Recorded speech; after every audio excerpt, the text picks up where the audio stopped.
A graça e a paz do Senhor Jesus, queridos amigos e irmãos em Cristo, chegamos ao início de mais uma semana e mais uma vez eu quero convidar você a separar aqueles minutos preciosos para juntos meditarmos na palavra do Senhor. Hoje nós vamos ler no Evangelho de Lucas, no capítulo 5, do versículo 1 ao versículo 7, onde lemos assim: E aconteceu que, apertando a multidão para ouvir a palavra de Deus, estava ele junto ao lago de Genezaré. E viu estar 2 barcos junto à praia do lago. E os pescadores, havendo descido deles, estavam lavando as redes. E entrando num dos barcos, que era o de Simão, pediu-lhe que o afastasse um pouco da terra. E assentando-se, ensinava do barco à multidão. E quando acabou de falar, disse a Simão: Faze-te ao mar alto, e lançai as vossas redes para pescar. E respondendo Simão, disse-lhe: Mestre, havendo trabalhado toda a noite, nada apanhamos, mas porque mandas, lançarei a rede. E fazendo assim, colheram uma grande quantidade de peixes, e rompia-se-lhes a rede. E fizeram sinal aos companheiros que estavam no outro barco, para que os fossem ajudar. E foram e encheram ambos os barcos, de maneira tal que quase iam a pique. Gosto de observar a quantidade de detalhes que Lucas coloca em sua narração, no desejo de que seus ouvintes realmente compreendessem o que Jesus estava dizendo ou o que estava acontecendo naquele momento. Lucas é o evangelho que mais usa a palavra discípulo e é o livro onde Jesus mais é chamado de mestre.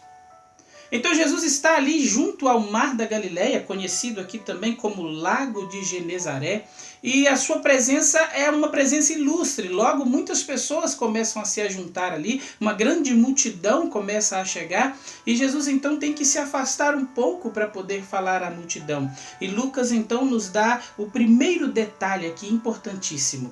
No versículo 2, Lucas diz assim: E Jesus viu. Não é interessante quando nós vemos esses detalhes que não passam desapercebidos por Jesus? Ele vê Zaqueu em cima de uma árvore.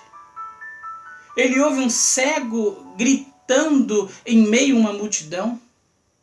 Ele sente o toque de uma mulher no meio de um povo que o apertava. Ninguém passa desapercebido por Jesus. E creio que esse é um dos detalhes que Lucas coloca no seu texto. Jesus viu. Jesus ali junto ao lago, a multidão aperta e Jesus vê 2 barcos de pescadores que estavam ali. Mateus e Marcos, eles relatam que aqueles homens eram homens que lançavam as suas redes ao mar, não numa referência ao que eles estavam fazendo naquele momento, mas numa referência à profissão deles. Eles eram pescadores. Já Lucas nos dá aqui os detalhes do que eles faziam no momento que Jesus chegou a eles. Eles estavam ocupados, estavam lavando as redes, talvez remendando possíveis buracos, tirando ramos e galhos agarrados à rede, estavam aprimorando ali o seu instrumento de trabalho, estavam ocupados. Muitos de nós nos achamos muito ocupados para ouvir Jesus, para seguir Jesus. Talvez como Maria, afadigado com muitas coisas. Mas nesse texto, esses homens deram atenção a Jesus. Primeiro Jesus viu. Agora acontece uma segunda coisa. O verso 3 diz que Jesus entrou. Jesus entra no barco de Pedro. Mudanças maravilhosas acontecem quando Jesus entra no nosso coração, quando Ele entra na nossa vida, quando Ele entra na nossa casa. Jesus entrou na casa de Zaqueu e houve salvação. Jesus entrou numa casa lá em Emaús e a esperança foi renovada naqueles homens. Jesus entrou na casa de um certo Simão e houve cura. Milagres, coisas maravilhosas podem acontecer e vão acontecer quando Jesus entrar na nossa vida e no nosso coração. Ok, Jesus entra e Jesus pede a Pedro: olha Pedro, afasta-te um pouco. Pedro vai e faz. E Jesus então começa a ensinar. Segundo Mateus e segundo o livro de Marcos, ele falava da chegada do reino de Deus, ele falava de arrependimento, de deixar tudo para seguir esse reino. E Pedro estava ali ouvindo. Um novo reino estava prestes a dominar, a dirigir a vida de Pedro, desde que Pedro atendesse àquele chamado de Jesus. Jesus já tinha visto, Jesus já tinha entrado, Jesus já tinha pedido. Agora Jesus dá uma ordem a Pedro. Jesus diz a Pedro: Pedro, vá para dentro do mar, num lugar mais fundo, e lance as redes. Mas Jesus não era pescador, Jesus era carpinteiro. Pedro sim era pescador. Pedro poderia até pensar que o mais próximo da sua profissão que Jesus poderia conhecer ou chegar era fazer o barco, não pescar.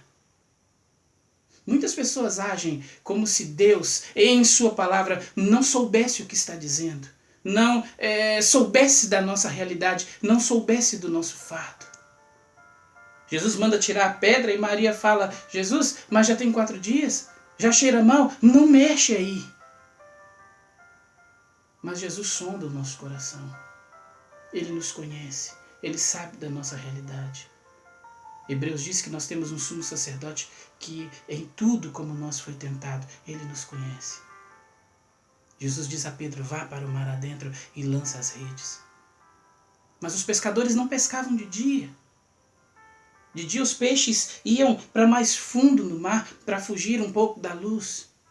Seria uma outra tentativa inútil e voltariam de novo com a vergonha do desperdício do tempo. Mas Pedro reconhece a autoridade de Jesus. E talvez é isso que falta na sua vida, no seu coração, na sua família. Pedro reconhece a autoridade nas palavras de Jesus. E ele diz: olha, Senhor, a gente tentou. Mas porque o Senhor disse, nós vamos fazer de novo.